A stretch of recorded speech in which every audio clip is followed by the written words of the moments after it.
ព្រោះព្រៃប្រំនោះមិនអាចបំគេងកលច្រើនណាស់តម្រៃស្ទឹកសៃដោយចចោចាស់បញ្ចោបញ្ចាលើកស្ទួយជាព្រះរួចប្រែក្រឡាំងប្រហាដំរៃ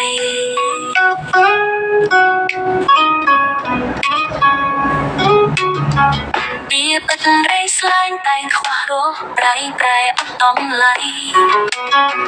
បើស្ដីខំវេលារឿងខ្លះត្រឹមត្រូវមិនអាចអូនីខំទីគេផ្អែផ្អែខ្លែងគ្រប់គ្រាព្រោះមនុស្សរាល់គ្នាប្រាថ្នាចង់ស្ដាប់លួចអុយបាំងយកកនេះជួសំដីអូជួហួហើយគ្នានៅបីបាំងដូចមុនស្ដី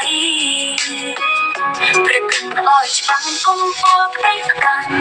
ព្រោះពីខ្លានាំទុំដល់ខ្លួននេះអ្នកដតី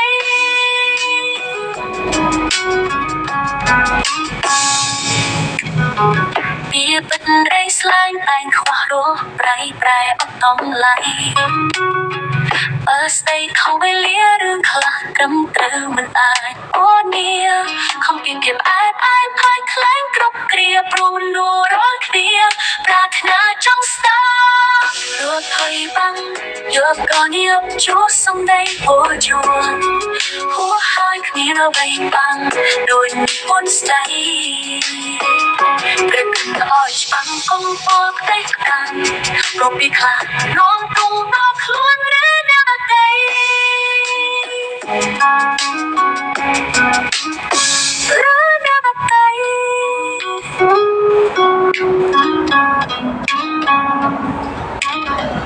រកភ័យបាំង